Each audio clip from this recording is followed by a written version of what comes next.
இவர்கள் ஸ்டாலினுக்கு வந்து மாறன் சகோதரர்கள் வந்து ஆதரவாக செயல்பட்டதாக தான் தினகரனில் ஒரு 4 பேர் எரிஞ்சு போனேன். அது எரிந்து போனவர்கள் இறந்து போனவர்கள் வந்து மீடியாக்காரர்கள் தானே. அவர்களுடைய உயிர் வந்து ஒரு பெரிய விஷயம் இல்லை. அது எப்படி செட்டில் ஆச்சுன்னு கேட்டிங்கன்னா, இந்த கிருஷ்ணன் ஒருத்தர் உங்களுக்கு கேள்விப்பட்டிருக்கீங்களா? ஒரு மந்திரி இருந்தார். உங்களுக்கு தெரியாத ஒரு விஷயம் சொல்றேன். அவர் ரோட்ல வாக்கிங் போகும்போது அவரே அருவாள் எடுத்துக்கிட்டு அங்கங்க 16 இடத்துல வெட்டிக்கிட்டாருங்க, செத்து போயிட்டாருங்க. இல்லை, நான் ஏன் இப்படி இவ்வளவு தைரியமா சொல்றேன்னா, கிருஷ்ணன் கொலை வழக்கில் மூக்க அழகிரி உட்பட பல பேர் வந்து குற்றம் சாட்டப்பட்டு வழக்கு நடந்தது. அதுக்கப்புறம் அதை சித்தூருக்கு மாற்றிட்டாங்க. ஜட்ஜெலாம் ஒன்றும் சரியாக வரல போல இருக்கீங்க. அங்கே ஏதோ மாற்றிட்டாங்க. ஒரு சௌரியமாக கிடைச்சாரா என்னன்னு தெரியல. அங்கே வேறு மாநிலத்துக்கு மாற்றிட்டாங்க. இங்கே 16 பேர் வந்து சாட்சியாக இருந்தவங்க அங்கே போனவொன்னே என்ன பண்ணிட்டான், டப்புன்னு வந்து நான் பார்க்கவே இல்லை, அந்த ரோட்டில் நான் போகவே இல்லை அப்படி எல்லாம் மாற்றி பிறகு சாட்சி சொன்னோன்னே எல்லாரும் விடுதலை. இப்போ 2003 ஏன் வந்து அது வந்து கிரிமினல் வழக்கில் வரக்கூடிய வாய்ப்பு இருக்குன்னா, தயாநிதி மாறன் சப்போர்ட்டர்லாம் ஒன்றும் கிடையாதுங்க. இறப்பு சான்றிதழ் எழுதுவதற்கு முன்னாலேயே லீகல் ஹேர் வாரிசுதாரர் யார் யார் என்று அரசு சார்பில் வந்து வெளியிடப்படுவதற்கு முன்னாலேயே மாற்றிவிட்டார் பங்குகளை. எப்படி செய்திருந்தால், அது உண்மையாக இருந்தால் இது சட்டவிரோதம். 2003 நடந்தது மோசடி என்றால், இந்த மோசடி மூலமாக பெறப்பட்ட பங்குகளை வைத்துக்கொண்டு 2006 வந்து இந்த விஷயங்களை வந்து எவ்வளவு வெளிப்படையாக வந்து ஐபிஓவில் வந்து செபிக்கு தெரிவித்தாங்க அப்படிங்கிறது நமக்கு தெரியாது. இந்த ப்ராஸ்பெக்டஸில் ஏதாவது பொய்யான தகவலோ இல்லை உண்மை மறைக்கப்பட்டிருந்தாலோ இந்தியன் கம்பெனிஸ் ஆக்ட் பிரகாரம் செக்ஷன் 34 செக்ஷன் 471 பிரகாரம் அதுக்கு 6 மாதத்திலிருந்து 10 வருடங்கள் வரை சிறை தண்டனை உண்டு. இல்லைங்க, நாங்கள் இப்போ ஒரு மாதிரி அட்ஜஸ்ட் பண்ணி போயிட்டோங்க, எங்களுக்குள்ள ஒன்றும் பிரச்சனை இல்லை, அண்ணன் தம்பி அண்ணே தம்பி அப்படின்னு கட்டிக்கிறோன்னா கட்டிக்கிட்டு போஸ்ட் கொடுங்க, ஆனால் கேஸ் நடக்கும். நான் காம்பவுண்டபிள். இதைத்தான் தயாநிதி கையில் எடுத்திருக்கிறார். அவருக்கு யார் வந்து இதை வந்து ஆலோசனை கொடுத்துருக்காங்களோ, என்னை பொறுத்த வரைக்கும் யார் பக்கம் நியாயம்னு நமக்கு தெரியாது, சரியான ஆலோசனையாக எடுத்து கொடுத்திருக்கிறார். அதில் ஏதோ ஒரு அமௌண்ட்டு பேசப்பட்டதாகவும் அந்த அமௌண்ட் வந்து அவர் தயாநிதி மாறன் அவர்கள் ஏற்றுக்கொள்ளவில்லை. பேசப்படும் விஷயம் வந்து சுமார் 10,000 கோடி அவர் எதிர்பார்க்கிறாருன்னு சொல்கிறாங்க. 10,000 கோடிங்களா? அவ்வளோ சின்ன அமௌண்ட். அவர் பெருசாக ஒன்றும் இல்லை, ஒரு 10,000 கோடி எதிர்பார்க்குறாரு. ஏங்க அவர் 25,000 கோடி வச்சிருக்காரு, அப்போ 12,500 கோடி ரூபா கொடுக்கணுமா இல்லையா?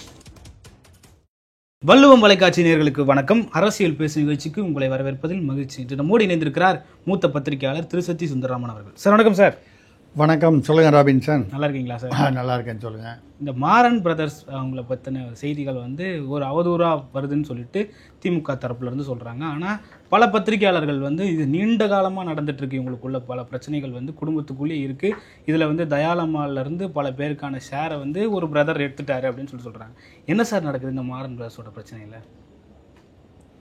அதாவது பூமாலை வீடியோ அப்படின்னு சும்மா வீடு வீடாக கேசட்டு போடுறதில் ஆரம்பித்து, சரி, அறிவாலயத்திலிருந்து திமுக தலைமையிலிருந்து 4 கோடி ரூபா கடனாக வாங்கி அதை போட்டு அதுக்காக வந்து தயாளு அம்மாளுக்கு வந்து பங்குகள் கொடுத்து முரசொலி மாறன் அவர் இருக்கும் பொழுது ஆரம்பிக்கப்பட்ட சன் டிவி இன்னைக்கு வந்து ஒரு ரொம்ப ரொம்ப அதிகமில்லை ஜென்டில்மேன், ஒரு 25,000 கோடி ரூபாய் சொத்து கலாநிதி மாறன் சன் டிவி குழுமத்திற்கு இருக்குது அப்படின்னு சொல்கிறாங்க. அதில் பார்த்தீங்கன்னா சன் டிவி கிட்டத்தட்ட 33 சேனல், வேறு அதை தவிர என்னமோ 22 யூடியூப் இந்த மாதிரிலாம் நிறையா வச்சுருக்காங்க. சன்ரைசர்ஸ் ஹைதராபாத் கிரிக்கெட் குழுமம் இருக்குது, சன் பிக்சர்ஸ் இருக்குது. ஒரு காலகட்டத்தில் வந்து சன் பிக்சர்ஸ் தான் வந்து நம்பர் 1 வந்து திரைப்பட விநியோகமாக போச்சு. அதுக்கப்புறம் இளவரசர் அவர்கள் வந்து ரெட் ஜெயண்ட் ஆரம்பித்த பிறகு அது கொஞ்சம் பின்னால் போயிடுச்சு. ரெட் ஜெயண்ட் இளவரசருக்கு மன்னர் பரம்பரைக்கு இன்றைக்குமே வந்து மரியாதை அதிகம் கொடுத்தாவணும் இல்லை.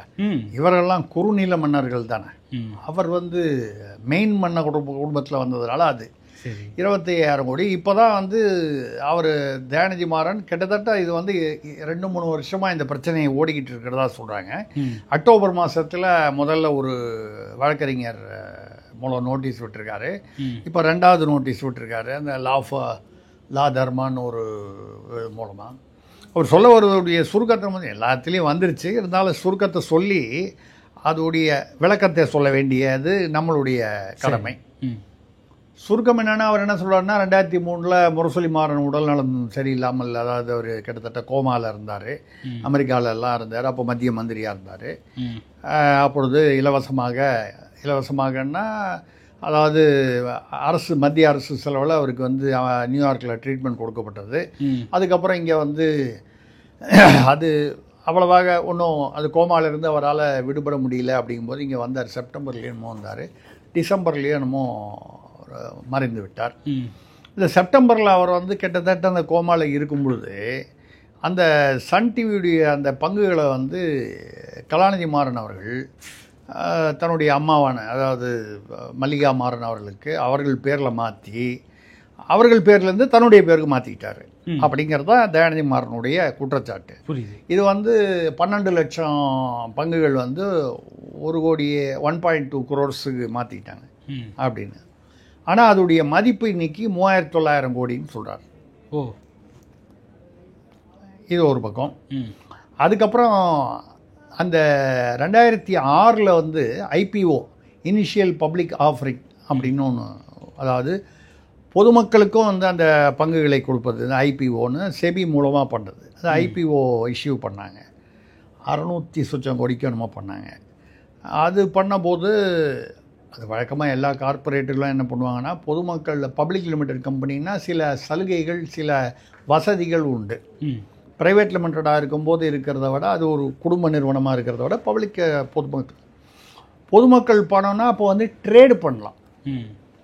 ஸ்டாக் எக்ஸ்சேஞ்சில் நீங்கள் அந்த ஷேர் வந்து 10 ரூபா ஷேர் வந்து 50 ரூபாய்க்கு போகும், 500 ரூபாய்க்கு போகும், 5000 ரூபாய்க்கு கூட போகும். ப்ரைவேட் லிமிட்டடாக இருக்கும்போது அந்த வசதி இல்லை. அப்போது அந்த பப்ளிக் லிமிட்டடாக போகும்போது எவ்வளவு ஷேர்ஸ் இஷ்யூ பண்ணுறாங்கங்கிறதெல்லாம் அந்த செபியுடைய சட்டத்திட்டங்களுக்கு உட்பட்டு வரும்.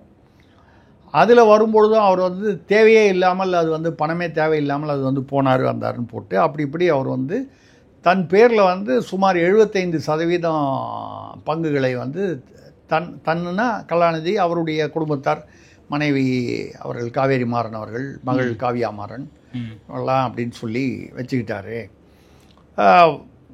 அதாவது இந்த லாப விகிதங்கள் டிவிடெண்டுன்னு சொல்லக்கூடியது மட்டுமே ஏறத்தாழ 5900 கோடி இது வரைக்கும் வந்திருக்கு.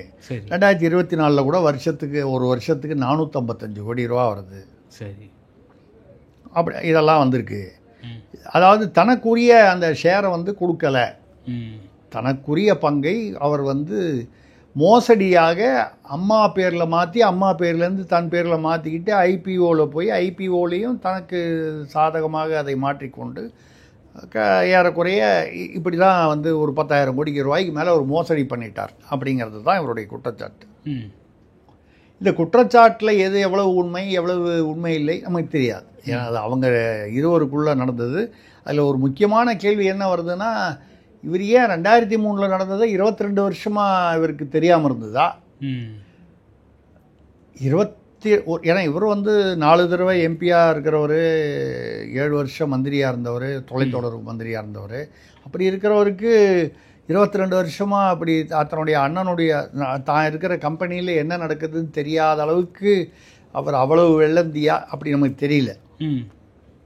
அப்படி அப்போ அமைதியாக இருந்துட்டு இப்போயே திடீர்னு பிரச்சனை வந்துச்சு. இப்போ கூட வந்து அவளுடைய ஒரே சகோதரியான அன்புக்கரசி அவர்கள், டாக்டர் அன்புக்கரசி அவர்கள் அமெரிக்காவில் இருக்காங்க. அவங்களுக்கு வந்து ஒரு 500 கோடி ரூபா கொடுத்துருக்காங்க. தயாளு அம்மாள் பேரில் வந்து இருந்த பங்குகளை முதல்ல கொடுத்தாங்களே, அந்த பங்குகளை ஏதோ ஒரு கட்டத்தில் வந்து 100 கோடி ரூபா கொடுத்து வாங்கியிருக்காங்கன்னு சொல்கிறாங்க. அது எப்போன்னா நேமா அந்த சன் டிவி, கலைஞர் டிவி அந்த பிரச்சனை, தினகரன் எரிப்பு வந்தது, அந்த பீரியடில் பிரிஞ்சாங்க. அதுக்கப்புறம் வந்து திடீர்னு கலைஞர் ஒரு நாளைக்கு எல்லாம் ஒரு குரூப் ஃபோட்டோ எடுத்துக்கிட்டு கண்கள் பனித்தன, இதயம் இனித்தது அப்படின்னாரு. அதுக்கப்புறம் எல்லாம் கசப்பெல்லாம் இனிப்பாக போயிடுச்சு. ஒரே ஒரு குரூப் ஃபோட்டோவில் எல்லாம் சரியாக போச்சு, செட்டில் ஆயிடுச்சு. இது ஏதோ அப்போ செட்டில் ஆயிடுச்சு. அது வந்து அந்த பிரச்சனை வந்து அழகிரி ஸ்டாலின் இவர்களுக்குள்ளான பிரச்சனை. இவர்கள் ஸ்டாலினுக்கு வந்து மாறன் சகோதரர்கள் வந்து ஆதரவாக செயல்பட்டதாக தான் தினகரனில் ஒரு 4 பேர் எரிஞ்சு போனேன். அது இறந்து போனவர்கள் வந்து மீடியாக்காரர்கள் தானே. அவர்களுடைய உயிர் வந்து ஒரு பெரிய விஷயம். சாதாரண அது என்ன திமுக மன்னர் பரம்பரையா? அது யாரோ ஒரு 4 பேர் குடும்பத்துலேருந்து யாரும் இருக்கல. அது குடும்பத்துக்கு ஒன்றும் பாதிப்பு இல்லை. யாரோ ஒரு 4 பேர் அவன் குடும்பம் நாசமாக போட்டான். அதை பற்றி என்ன, அவனுக்கு ஒரு 50,000 ரூபாயை கொடுத்துட்டா வாயை அடக்கிட்டா சரியாக போச்சு, அது முடிஞ்சுது.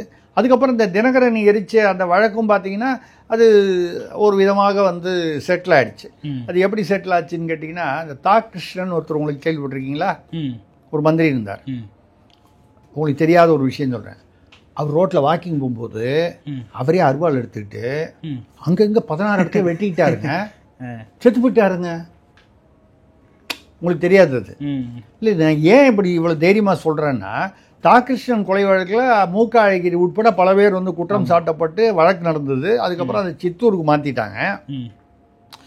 ஜட்ஜெலாம் ஒன்றும் சரியாக வரல போல இருக்கீங்க.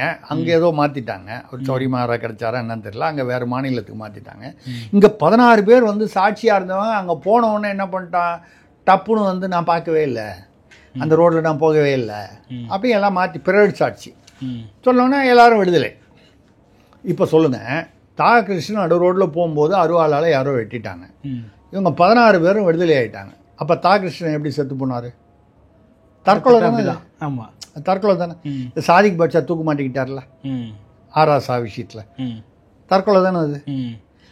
அதே மாதிரி ஆலடி அருணான்னு ஒரு அமைச்சர் இருந்தார், அவரும் பாவம் தற்கொலை தானே. நீங்கள் தான் வந்து கொலைன்னு போட்டு எஃப்ஐஆரை போட்டு வழக்கு, அப்புறம் அது சரி பண்ணியாச்சு, முடிஞ்சு போச்சு. ஸோ இந்த மாதிரி ஏதோ நடந்திருக்கு. அது எல்லாம் தாண்டி இப்போ பார்த்தீங்கன்னா இப்போது 22 வருஷத்துக்கு அப்புறம் இவர் வந்து நோட்டீஸ் கொடுக்குறாரு. இதில் எங்கே சிக்கல் அப்படின்னு சொன்னீங்கன்னா, நம்பர் 1 வந்து சில பேர் மூத்த பத்திரிகையாளர்கள்லாம் பேசும்போது இது வந்து 22 வருஷத்துக்கு அப்புறம் ஒன்றுமே பண்ண முடியாது, ஏன்னா இது வந்து லிமிட்டேஷன் பீரியட் முடிஞ்சு போச்சு, 12 வருஷம், 3 வருஷம் தான் லிமிட்டேஷன் பீரியட் நிறைய பேர் பேசுகிறாங்க. அவங்களாம் மூத்த பத்திரிகையாளர்கள். நான் வந்து அவங்க அளவுக்கு மூத்த பத்திரிகையாளர்கள். நான் இப்போ தான் ஒரு 47 வருஷமாக தான் நான் பத்திரிகையில் இருக்கேன். எனக்கு பத்திரிகை துறையில் எனக்கு அவங்க அளவுக்கு அனுபவம் இல்லை, 47 வருஷமாக தான் இருக்கேன். ஆனால் அதில் நான் வந்து சட்டம் வேறு தெரியாதனமாக வந்து படிச்சிருக்கேன், முதுகலை. என்ன விஷயம்னால், கிரிமினல் கேஸுக்கு லிமிட்டேஷனே கிடையாது. 20 வயசில் ஒரு ஆள் கொலை பண்ணிவிட்டு 70 வயசில் மாட்டிக்கிறான்னு வைங்க, 50 வருஷம் அழிஞ்சு போச்சு, ஆனால் கிடையாது இப்போன்னு சொல்ல முடியாது. கிரிமினல் வழக்குகளுக்கு லிமிட்டேஷன் பீரியடு கிடையாது. புரியுது. இப்போ 2003 ஏன் வந்து அது வந்து கிரிமினல் வழக்கில் வரக்கூடிய வாய்ப்பு இருக்குது. நான் தயாநிதி மாறனுக்கு சப்போர்ட்டர்லாம் ஒன்றும் கிடையாதுங்க, அது ஒன்றும் இல்லை. அதாவது அவர் என்ன சொல்கிறாருன்னா, இறப்பு சான்றிதழ் எழுதுவதற்கு முன்னாலேயே லீகல் ஹேர் வாரிசுதாரர் யார் யார் என்று அரசு சார்பில் வந்து வெளியிடப்படுவதற்கு முன்னாலேயே மாற்றிவிட்டார் பங்குகளை. எப்படி செய்திருந்தால், அது உண்மையாக இருந்தால் இது சட்டவிரோதம், ஏமாற்று, மோசடி. இதுக்கப்புறம் இன்னும் நிறைய விஷயங்கள் சொல்கிறார் அவர், அதுடைய உண்மைத்தன்மையெல்லாம் நமக்கு தெரியல. இதை விட இன்னும் முக்கியமாக என்னன்னாலும் இந்த ஐபிஓன்னு சொல்கிறாங்க இல்லையா, அந்த செபின்றது வந்து stock exchange board of India, அது வந்து அதில் தான் இந்த ஐபிஓ, இந்த இனிஷியல் பப்ளிக் ஆஃபரிங்கை வந்து முதல்ல ப்ராஸ்பெக்டஸ் கொடுக்கணும். அந்த ப்ராஸ்பெக்டஸில் இது வரைக்கும் என்ன நடந்தது, எப்படி நடந்தது, என்ன ஸ்டேட்டஸ் கம்பெனி எல்லாம் நம்ம வந்து கொடுக்குறோம். இந்த ப்ராஸ்பெக்டஸில் ஏதாவது பொய்யான தகவலோ இல்லை உண்மை மறைக்கப்பட்டிருந்தாலோ இந்தியன் கம்பெனிஸ் ஆக்ட் பிரகாரம் செக்ஷன் 34 செக்ஷன் 471 பிரகாரம் பொய் அல்லது வந்து உண்மை மறைக்கப்பட்டது என்று சொன்னால், ஏன்னா மக்கள் பொதுமக்களை ஏமாற்றியதாக வரும், செபியை ஏமாற்றியது இல்லை, அரசு இல்லை, அரசை தாண்டி மக்களே. அப்படியானதா அதுக்கு 6 மாதத்திலிருந்து 10 வருடங்கள் வரை சிறை தண்டனை உண்டு. இப்படி நான் சொல்றதுனால கலாநிதி மாறனுக்கு சிறை தண்டனை வருமா வராதா எனக்கு தெரியாது. புரியுது. யாரா இருந்தாலும் கலாநிதி மாறன் கைதாவாரா எனக்கு தெரியாது. ஆனால் நிரூபிக்கப்பட்டால், ஏன்னா இவங்க சொல்றதை பார்த்தா இந்த 2003 நடந்தது மோசடி என்றால், இந்த மோசடி மூலமாக பெறப்பட்ட பங்குகளை வைத்துக்கொண்டு 2006 வந்து இந்த விஷயங்களை வந்து எவ்வளவு வெளிப்படையாக வந்து ஐபிஓவில் வந்து செபிக்கு தெரிவித்தாங்க அப்படிங்கிறது நமக்கு தெரியாது இல்லையா. அந்த வகையில் இது வந்து மோசடி குற்றம் என்று வந்தால் எப்போ வேணாலும் எடுக்கலாம். இப்போ கூட 22 வருஷத்துக்கு முன்னால் வந்தது, இப்போ எடுக்கலாம். இது நம்ம சட்ட நிலைமை சொல்கிறோம். இது அவங்களுக்குள்ளே வந்தது. இப்போ இதில் வந்து என்ன வந்து ஒரு பெரிய பிரச்சனைன்னு கேட்டால், இந்த ஐபிஓவில் வந்து சொல்லப்பட்டது ஏதாவது தவறு அப்படின்னு சொன்னால், இப்போ இவர் என்ன கேட்குறாரு, நம்ம தயாநிதி மாறன் சார் வந்து 2003 என்ன ஒரு ஷேர் ஹோல்டிங் அந்த ரேஷியோ இருந்ததோ விகித பிரகாரம் இப்போ மறுபடியும் கொண்டு வரணுங்கிறாரு. அது வந்து சட்டப்படி எந்த விதத்திலும் சாத்தியமே படாது. இப்போ எனக்கு தெரியறது 4 தடவை எம்பியாக இருந்த தயாநிதி மாறனுக்கு தெரியாதுன்னு சொன்னால் எனக்கு அகம்பாவம்னு அர்த்தம். அது எப்படி தெரியாமல் போகும்? அவர் எங்கே வராருன்னா, இப்போது சிவிலில் வந்து இவர்கிட்ட பணம் வசூல் பண்ணுறதுக்கு வழி கிடையாது. சிவில்னால் நான் சொல்கிறது வந்து வழக்கு போட்டு, கிரிமினலில் போய் கைது சிறை தண்டனை வரக்கூடிய ஒரு சூழ்நிலை. ஏன்னு கேட்டால் அதில் வந்து எப்படின்னு கேட்டிங்கன்னா, இந்த செபியில் வந்து பொய் சொல்லி ஏமாற்றினா பொய்யாக தகவல் கொடுத்து அப்படின்னு சொன்னால் அந்த செக்ஷன் 34 நான் சொன்னேன் இல்லையா, அது பிரகாரம் வந்து 471 இது பிரகாரம் வந்து வந்தால் இட் இஸ் நான் காம்பவுண்டபிள் அஃபென்ஸ். அப்படின்னா என்ன அர்த்தம்னா, வழக்கு போட்ட பிறகு, கிரிமினல் வழக்கு போட்ட பிறகு அதை வந்து போட்டவரும் குற்றம் சாட்டப்பட்டவரும் சேர்ந்து இல்லை நாங்கள் 2 பேரும் கண்கள் பணிப்பதற்கோ இதயம் இனிப்பதற்கோ சட்டத்தில் இடமில்லை. Compromise not possible. இல்லைங்க நாங்கள் இப்போ ஒரு மாதிரி அட்ஜஸ்ட் பண்ணி போயிட்டோங்க, எங்களுக்குள்ள ஒன்றும் பிரச்சனை இல்லை, அண்ணன் தம்பி அண்ணே தம்பி அப்படின்னு கட்டிக்கிறோன்னா கட்டிக்கிட்டு போஸ்ட் கொடுங்க, ஆனால் கேஸ் நடக்கும். நான் காம்பவுண்டபிள். இதைத்தான் தயாநிதி கையில் எடுத்திருக்கிறார். அவருக்கு யார் வந்து இதை வந்து ஆலோசனை கொடுத்துருக்காங்களோ, என்னை பொறுத்த வரைக்கும் யார் பக்கம் நியாயம்னு நமக்கு தெரியாது, சரியான ஆலோசனையாக எடுத்து கொடுத்திருக்கிறார்கள். ஏன்னா இதை எடுத்துகிட்டு அது வந்து கோர்ட்டுக்கு போகிறதுக்கு முன்னாலேயே காம்ப்ரமைஸ் பண்ணி ஆகணும். கோர்ட்டுக்கு போனதுக்கப்புறமும் காம்ப்ரமைஸ் கிடையாது. அப்போ கோர்ட்டுக்கு போகிறதுக்கு முன்னாலேயே காம்ப்ரமைஸ் பண்ணணும்னா என்ன ஒரே வழி, தம்பி எவ்வளவுப்பா வேணும் அப்படின்னு கேட்டு ஏதோ ஒரு அமௌண்ட்டு. ஏற்கனவே அக்டோபர் மாதத்தில் நோட்டீஸ் கொடுத்தவுடன் முதல்வர் ஸ்டாலின் அவர்கள் அண்ணன் தம்பி இருவரையும் அழைத்து ஏதோ ஒரு சமாதானம் படுத்தி வைப்பதாக ஏதோ முயற்சி செய்தார் என்று சொல்லப்படுகிறது, தகவல் சொல்கிறாங்க. அதில் ஏதோ ஒரு அமௌண்ட்டு பேசப்பட்டதாகவும் அந்த அமௌண்ட் வந்து அவர் தயாநிதி மாறன் அவர்கள் ஏற்றுக்கொள்ளவில்லை. இது என்ன அமௌண்ட்டுலாம் தெரியல. பேசப்படும் விஷயம் வந்து சுமார் 10,000 கோடி அவர் எதிர்பார்க்குறாருன்னு சொல்கிறாங்க. 10,000 கோடிங்களா? அவ்வளோ சின்ன அமௌண்ட். அவர் பெருசாக ஒன்றும் இல்லை, ஒரு 10,000 கோடி எதிர்பார்க்குறாரு. ஏங்க அவர் 25,000 கோடி வச்சுருக்காரு, அப்போ 12,500 கோடி ரூபா கொடுக்கணுமா இல்லையா? புரியுது. பாதி ஒரு நியாயம் இல்லையா? அப்போ 12,500 கோடி இல்லைன்னா சரி ஒரு டிஸ்கவுண்ட் போட்டுங்க, அண்ணனாக இருக்காரு ஒரு 2,500 ரூபா கம்மி பண்ணிங்க, 10,000 கோடி ஒரு நியாயம் தானே? என்ன நீங்கள் நானும் வந்து 500க்கும் 1000க்கும் பொதுமக்கள் வந்து நீ கஷ்டப்பட்டுக்கிட்டு இருக்கான், போகிறான், ரோட்டில் நிற்கிறான், அதெல்லாம் விடுங்க. நாங்கள் எங்கள் பரம்பரை என்ன பரம்பரை? டிக்கெட் எடுக்காமல் வந்த பரம்பரை இல்லை. இன்றைக்கி நாங்கள் நினச்சா எத்தனை ட்ரெயினையே எங்களால் வாங்க முடியும், எத்தனை ஃப்ளைட் வாங்கியிருக்கோம். நாங்கள் ட்ரெயினை விடுங்க, ட்ரெயின்னு சும்மா சாதாரண விஷயம். ஃப்ளைட் எவ்வளோ நாங்கள் வச்சுருக்கோம், ஸ்பைஸ் ஜெட்டியே வாங்கினோம்ல, அப்புறம் அது விற்றுட்டாங்க, அதில் ஒரு பிரச்சனை வந்தது, அந்த அவர்களோட இன்னும் வழக்கில் இருக்குது, அஜித் சிங் விற்றவரோட. இது ஒரு பக்கம். இப்போ இதில் சுவாரஸ்யமான செய்தி உங்களுக்கு வேணும்னா, இதை இப்போ வந்து முதல்வர் வந்து மறுபடியும் அதாவது இவங்களுக்குள்ள அது பண்ணும் பொழுது இங்கே 2 பேருக்குமே ஒரு பயம் இருக்குது, அண்ணன் தம்பி. கடைசியில் பஞ்சாயத்து பண்ண போய்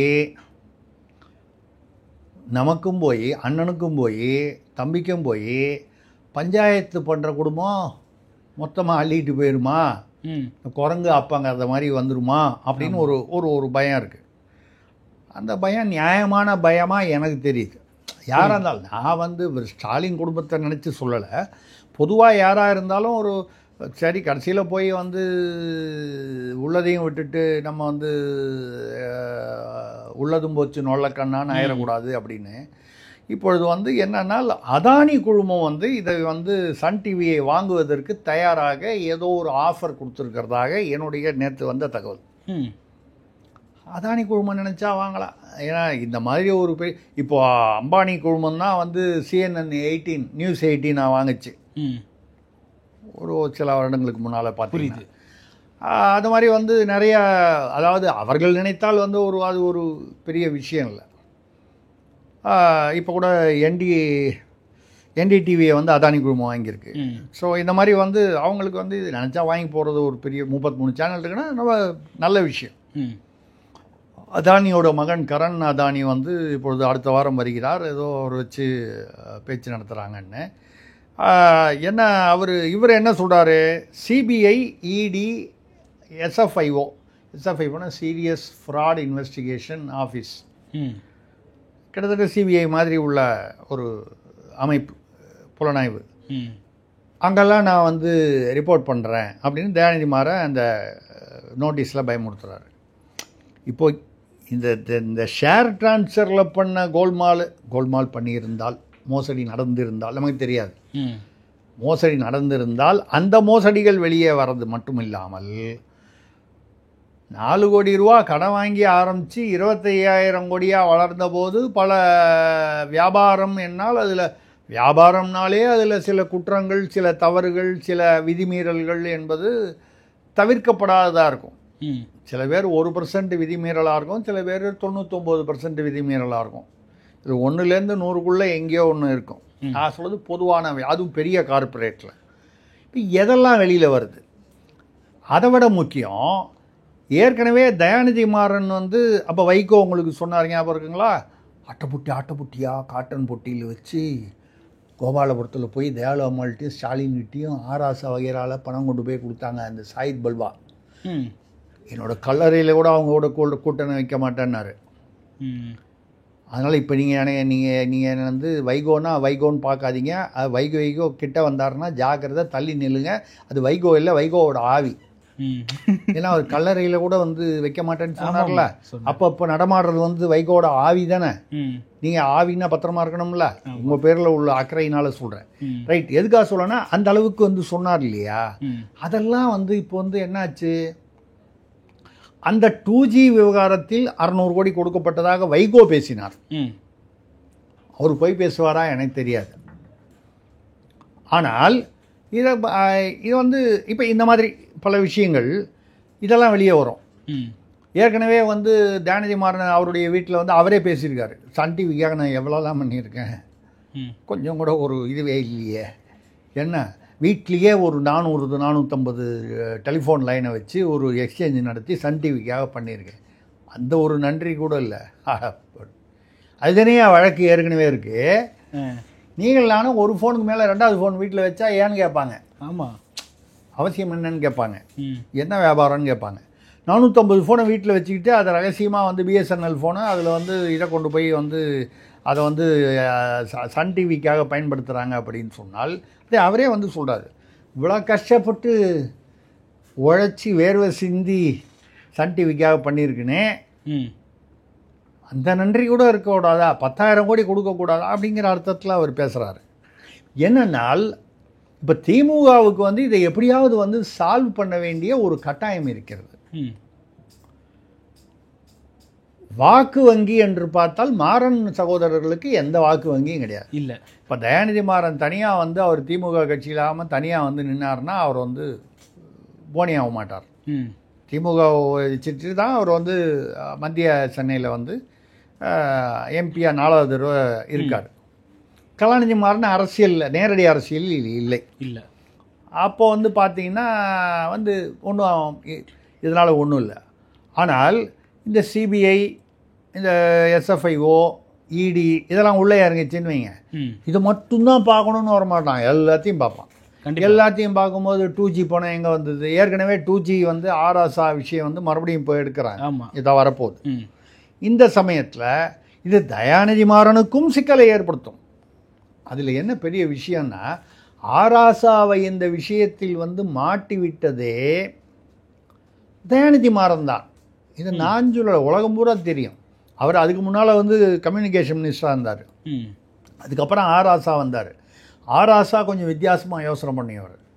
என்ன எல்லாரும் இங்கேயே ரியல் எஸ்டேட்டில் லேண்டெல்லாம் வாங்கி போட்டுட்ருக்கானே, எவ்வளவு லேண்ட் வாங்கி என்ன பண்ணுறது, சரி நம்ம ஏன் வந்து மண்ணையே பற்றி நம்ம நினைப்பானே, விண்ணையும் நம்ம வந்து விடக்கூடாது சொல்லி ஆகாயத்தை, இந்த காற்று சும்மா தானே இருக்குது, இந்த காற்றெல்லாம் நம்ம விலை பேசி வாங்கினா என்ன, அதுதான் ஸ்பெக்ட்ரம் 2G. ஆமாம், 1,76,000 கோடி. அது மாதிரி சொல்கிறோம், எவ்வளோ நிறையா சைபர் வந்தது, நமக்கு அந்த அளவுக்கு படிப்பறிவு இல்லை, ஆனால் தெரியல, ரைட்டு விடுங்க. அப்போது அந்த இந்த 2G ஸ்பெக்ட்ரம் நடந்தது இல்லையா, இந்த 2G ஸ்பெக்ட்ரத்தை வெளியே கொண்டு வந்ததே, ஆராசாவை மாட்டி விட்டதே தயாநிதி மாறன் தான் திமுகவில் ஒரு முக்கியமான தலைவர் என்னிடம் சொல்லியிருக்கிறார். தமிழ் உங்களுக்கு தெரியும், தமிழக அரசியல் பத்திரிகை 15 வருடங்கள் நான் வந்து 6 பத்திரிகைகள் நடத்தியவன். வந்து எல்லா கட்சியிலும் எனக்கு தொடர்புகள் அமைச்சர்கள் அளவுக்கு இருந்தது. போகிறது ஒருத்தர் என்கிட்ட புலம்பினார், கொஞ்சம் அவர் உற்சாகமாக இருந்தார்.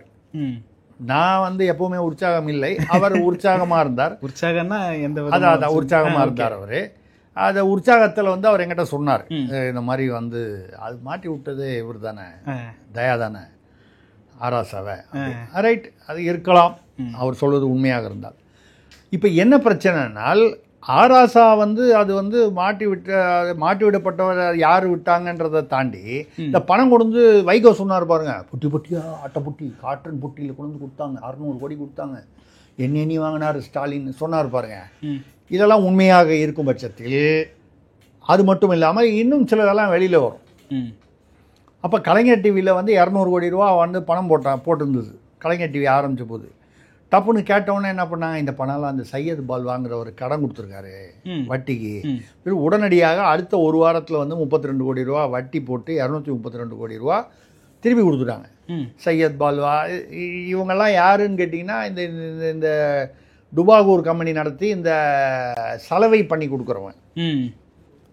அப்போ அதெல்லாம் தான் வந்துச்சு. புரியுது. அப்போ கூட வந்து திடீர்னு நம்ம இந்தியா சிமெண்ட்ஸ் இருக்காங்க இல்லையா, அவங்க வந்து என்ன பண்ணாங்கன்னா 80 கோடி ரூபாய்க்கு கலைஞர் டிவிக்கு ஒரு செக் கொடுத்தாங்க. அது கேட்கும்போது என்ன திடீர்னு 80 கோடி ரூபாய்க்கு நீங்கள் அவங்களுக்கு கொடுத்தீங்களேன்னு. இல்லைங்க, அடுத்த 5 வருஷத்தில் கலைஞர் டிவியில் வரப்போகிற விளம்பரங்களுக்காக அட்வான்ஸ் பணம் கொடுக்குறேன். நான் கூட தமிழக அரசியல் பத்திரிகை நடத்தினேங்க. பின்னால் பேக் ரேப்பரில் வந்து அட்வர்டைஸ்மெண்ட் போடுவோம், ஒரு 50,000 ரூபா வாங்குவோம், 50,000 ரூபா வாங்குவோம். அது கம்பெனியோ அது அரசியல்வாதியோ போட்டுட்டு 3 மாதம் நாய் மாதிரி அவன் பின்னால் அலையணும் அந்த பணத்தை வாங்கிறதுக்கு, வருஷத்துக்கே. இல்லைங்க, ஒரு தடவை அட்வர்டைஸ்மெண்ட் ஒரே ஒரு தடவை போட்டால் அந்த பணம் வாங்கிறதுக்கு 3 மாதம் ஆகும். 20 தடவை ஆள் அனுப்பிச்சு ஏன்னா அட்வர்டைஸ்மெண்ட் கொடுத்தா நீங்கள் வந்துருச்சு இல்லை அட்வர்டைஸ்மெண்ட்டு, இனிமேல் ஒன்றும் பண்ண முடியாதுல்ல, அவன் கொடுத்தா தானே பணம். அப்படி இருக்கக்கூடிய ஒரு இண்டஸ்ட்ரியில் கலைஞர் டிவியில் புதுசாக வந்த டிவியில் அடுத்த 5 வருஷத்துக்கு விளம்பரத்துக்கு யாராவது 80 கோடி ரூபா அட்வான்ஸாக கொடுப்பாங்களா? ஆனால் இந்தியா சிமெண்ட்ஸில் கொடுத்தாங்க. சரிங்களா? புரியுது. இது சிபிஐக்காக சொல்லப்பட்டது, இதெல்லாம் நடந்துச்சு. இப்போ இதெல்லாம் மறுபடியும் கிளறி இதை தவிர இன்னும் மறைக்கப்பட்டது ஒழிக்கப்பட்டது எல்லாமே இப்போ வெளியே வரும். இது கலாநிதி மாறனை பாதிப்பது ஒரு பக்கம் இருக்க, திமுக தலைமையை பெரிதாக பாதிக்கும், மிக மிக வலிமையாக பாதிக்கும். அது எப்போ 2026 தேர்தல் வரக்கூடிய சமயத்தில்.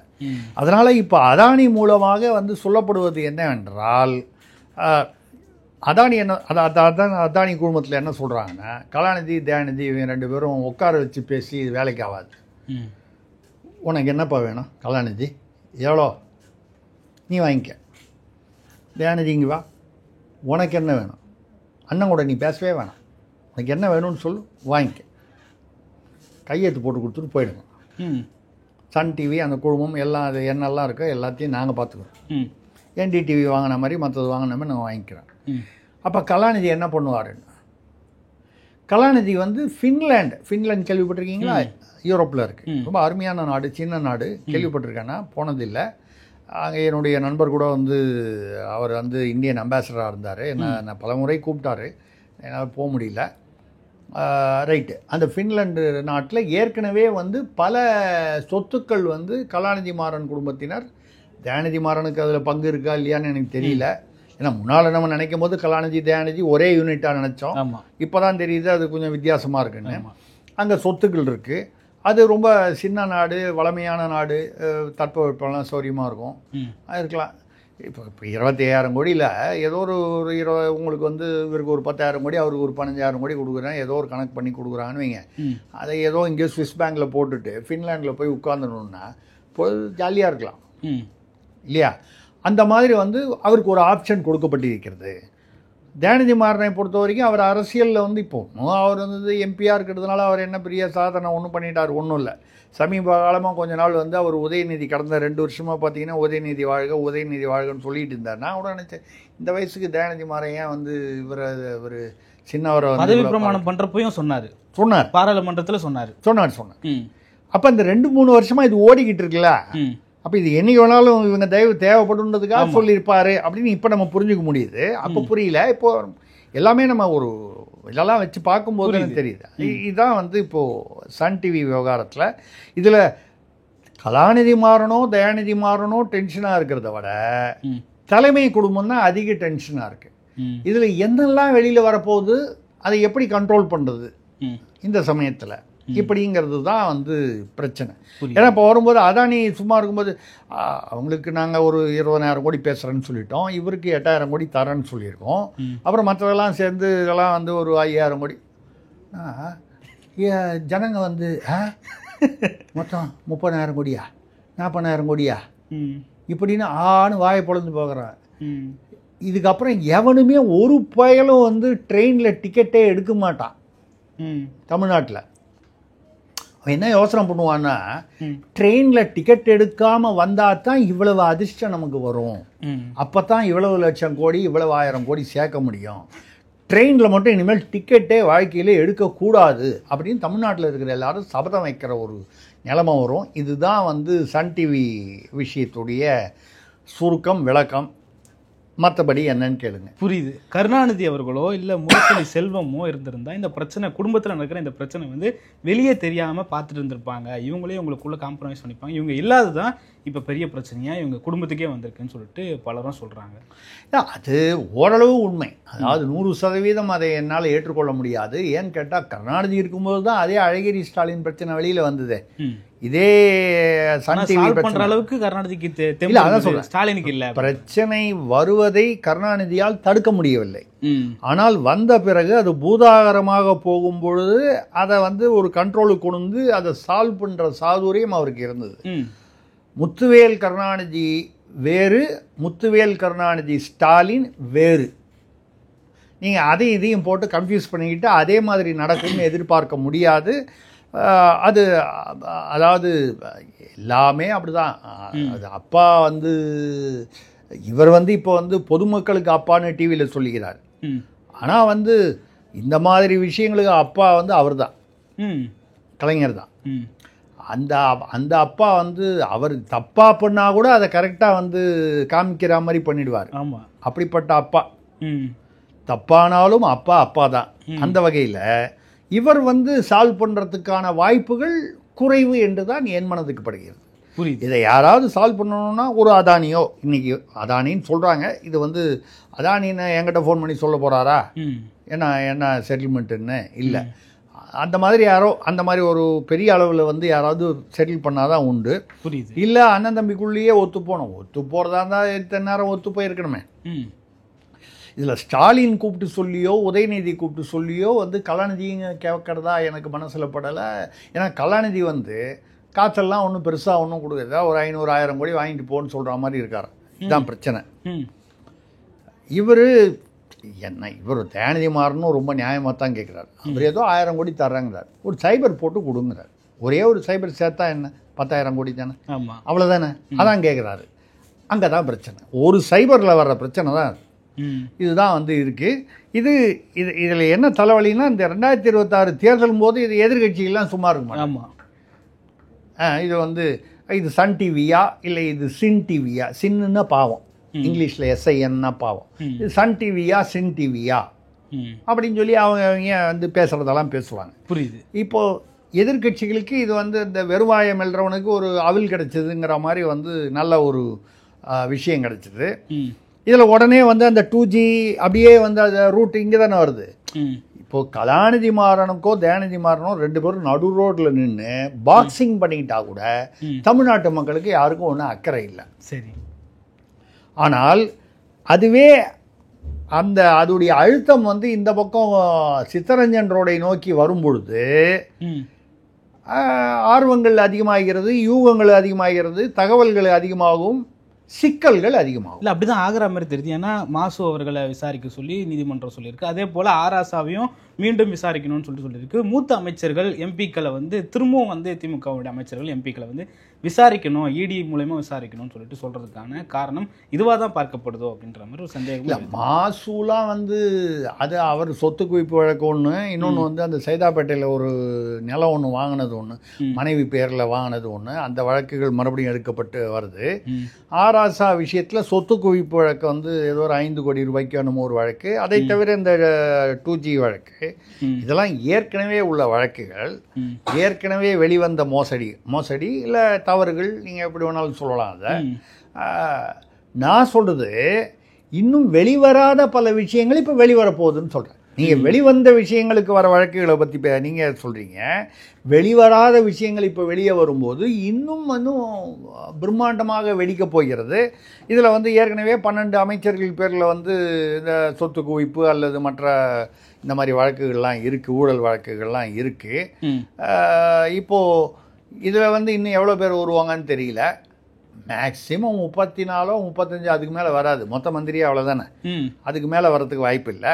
பட் ஒவ்வொருத்தர் பேரில் எவ்வளோ வழக்கு வரும்னு சொல்ல முடியாது. ஒருத்தர் பேரில் ஒரு வழக்கு தான் வரும் நம்ம சொல்ல முடியுமா? ஒருத்தர் ஒரு தப்பு தான் பண்ணணும்னு ஏதாவது சட்டத்தில் இடம் இருக்கு? அப்படிலாம் இல்லை. ஒருத்தர் எவ்வளோ தப்பு வேணாலும் பண்ணலாம். அந்த வகையில் வந்து எவ்வளோ வழக்குகள் வேணாலும் வரலாம்.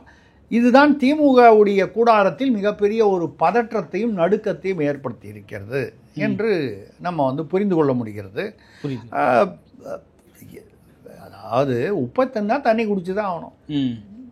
நீங்கள் நம்புறீங்களோ நம்பலையோ, கர்ம வினைன்னு ஒன்று இருக்குது, அது சும்மா விடாது. சரி இல்லையா? கர்ம வினை நம்மளை சும்மா விடாது. அப்படிங்கிறதோட நம்ம நிறுத்திக்குவோம். மற்றதை வந்து கடவுள் பார்த்துக்கிட்டோம். நடப்பு கால அரசியல் குறித்து விவாதத்துக்கு நன்றி. மற்றும் ஒரு காலம் சந்திப்போம். நன்றி. மிக்க நன்றி.